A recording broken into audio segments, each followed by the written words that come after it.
Hello everyone, and this is physics. In this video, I'm going to have a conversation regarding Sir Isaac Newton's universal law of gravitational attraction.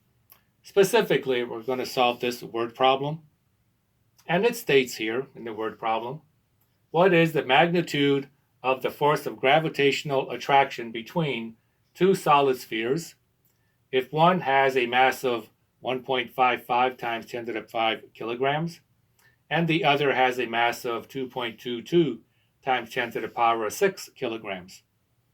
The distance between these two spheres is 125 meters from center to center.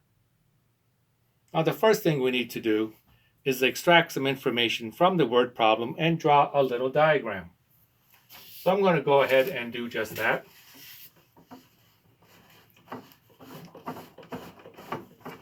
So we have two spheres, not unlike these two right here.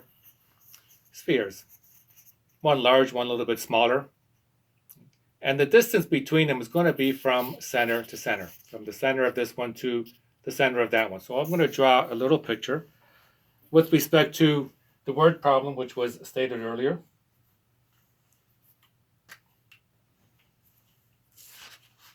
We have two spheres of two different masses, and one, something like this. Here's one sphere, and here is the other one. Similar in size based on the two masses, but one's a little bigger than the other one. Nevertheless, the distance between them is from center to center. The mass of this one, we'll call this one here mass 1,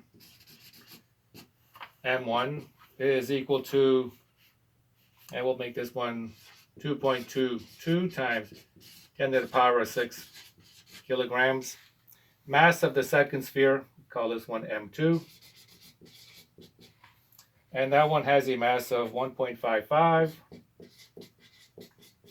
10 to the power of 5 kilograms. Now, before we can go ahead and solve this problem, there is a couple of details that we need to know. Wherever there is mass, there is gravity. So gravity emanates from mass. Where there is mass, there is gravity. Is mass. Okay, there is gravity. But in order for us to solve these two problems, okay, what we need to do is take all of the mass of all of this object right here, this sphere, all of its mass, and put it at the center. Place all of the mass of this in our imagination, take all of the mass of this and put it here at the center. Same with this sphere. We take all of the mass, 1.55 times 10 to the 5 kilograms, take all of the mass, shrink it down, put it all at the center. And if gravity emanates from mass, therefore all of the gravity of this in our imagination, because we put it all down here to a single point, all of the mass then is at this point. Therefore, all of the gravity is also concentrated here. And the same thing with that sphere. We've taken that sphere, we shrunk it down to a single point, or call this a particle. So we're going to bring this down to a particle. And bring this mass all the way down to a single particle right here.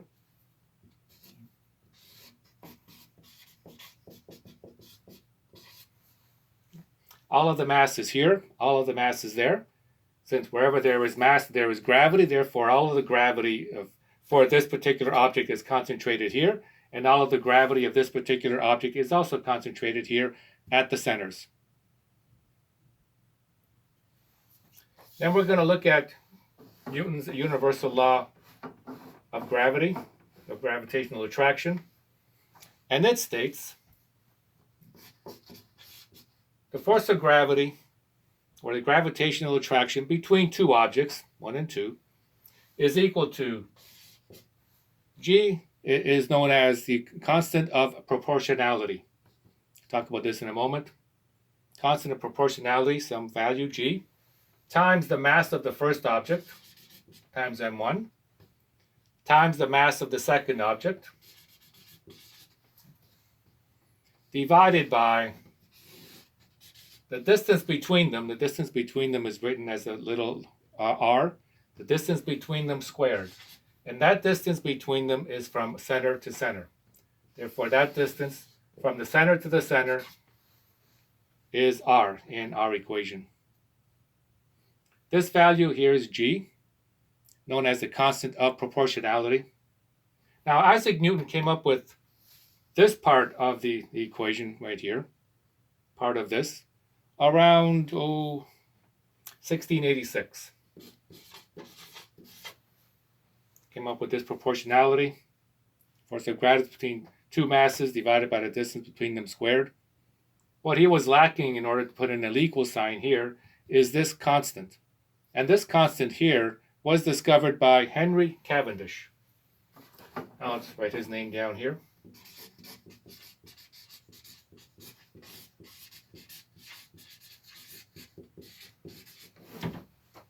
By Henry Cavendish in about 1798.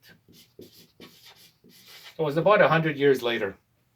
Henry Cavendish came along and came up with this value of g. What he did is truly amazing. And I leave that for you to further investigate. That's the reason I put his name down here.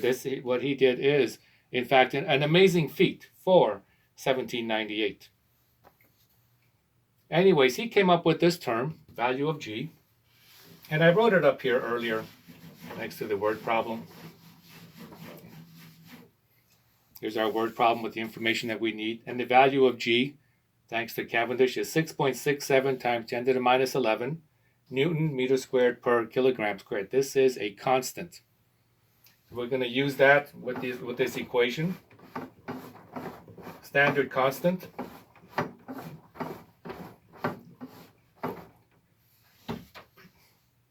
Effectively, we have everything we need right now in order to complete this.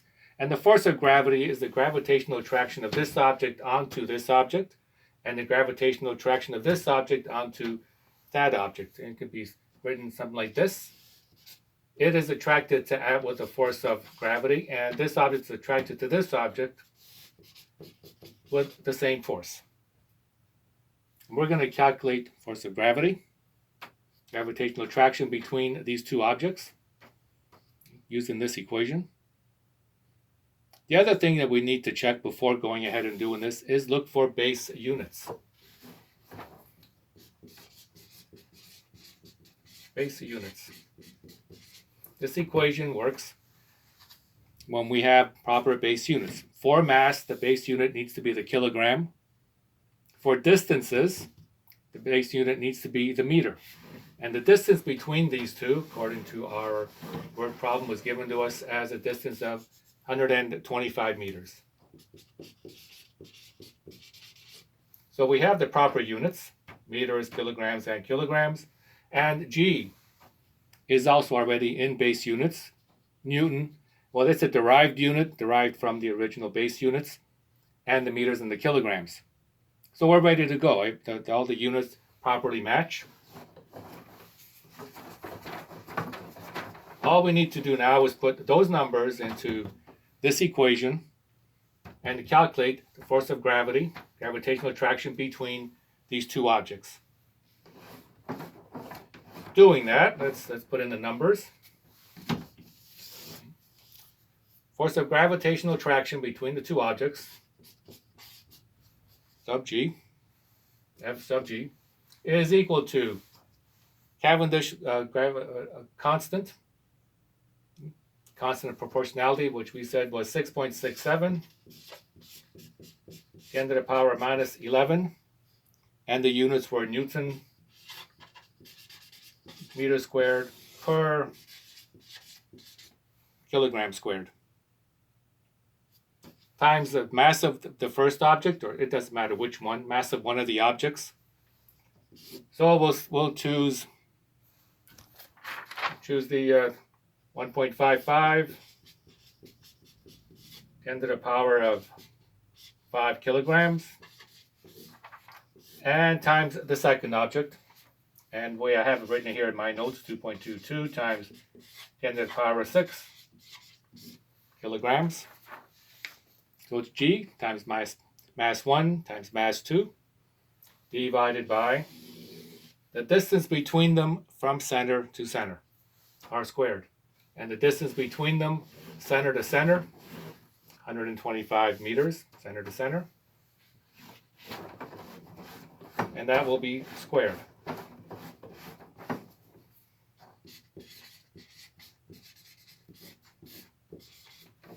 Everything squared.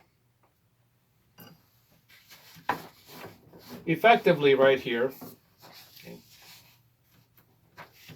we're all done as far as physics goes. All that's left to do now is take these numbers, input them into the calculator properly, and we'll come up with the value of the force of gravity between the two spherical objects. I'm going to break this down in a couple of steps. I'm interested in the units. So here I have kilograms squared, kilograms and kilograms. I'm going to multiply these two together. And I'm just breaking this down into smaller steps. Otherwise, you can just simply put this one, and this squared in the calculator and still have the answer. But breaking this down, I'm going to multiply these two first. 6.67 times 10 to the minus 11 Newton meter squared per kilogram squared.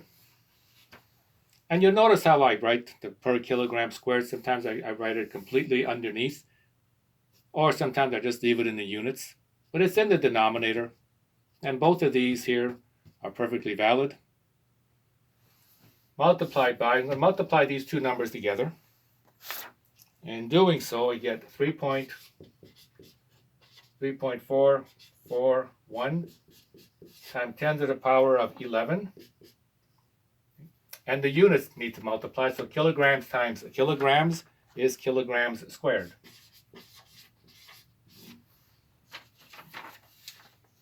And the denominator, we can't forget the denominator, 125 meters, everything to the power of 2. That 2 operates on 125. It also operates on the meters if we want to get rid of these two brackets. Doing that, divided by 125 squared meters squared, and that removes the brackets. Now looking at the units, kilogram squared is in the denominator of this term. It's in the numerator of that term, so they will cancel out. Meter squared is in the denominator of the entire term, and meter squared is in the numerator. So numerator and denominator, they cancel out. What we have left is the value of a Newton. And all forces have the unit of a Newton. Force of gravity. It's understood all forces have the unit of newtons as long as we're working with base units. Is equal to multiplying these together and divided by 125 squared. The answer is, I'm going to change over to a different color pen. Write down the answer. Force of gravity, multiplying all of this. The answer is 1.46, and put all the numbers down from the calculator. 1.46894 times 10 to the power of minus 3, and the only unit that's left over after doing all the cancellation is the Newton. 1.46894, 10 to the minus 3 newtons. And the final thing that needs to be done, we need to round this to proper significant figures. So we go back to the original question. Well, we can look here. That would make it confusing. We can look here into the word problem, or the word problem itself, the original one. We have 3 significant figures, 3, and this is also 3. Our final answer then cannot exceed 3 sig figs. But if we go back to the original word problem, because that's where these numbers come from, we go back to the original word problem. As I scroll down, these were the measurements that were given to us originally, and you will see that the mass of this first object was placed on a scale, and the mass was calculated or measured to be to 3 significant figures. Mass of the other object placed on the same scale is also measured to 3 significant figures. The distance between them was done at 125 meters. All of these are the measurements, and therefore the measurements is where the significant figures originally come from. So since we're dealing with 3 sig figs here in the original measurements, that final answer cannot exceed 3 sig figs. So going back,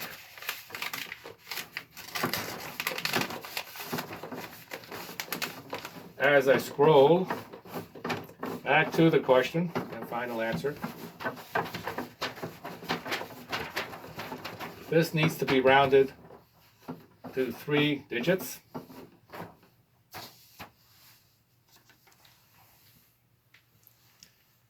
Drop the pen.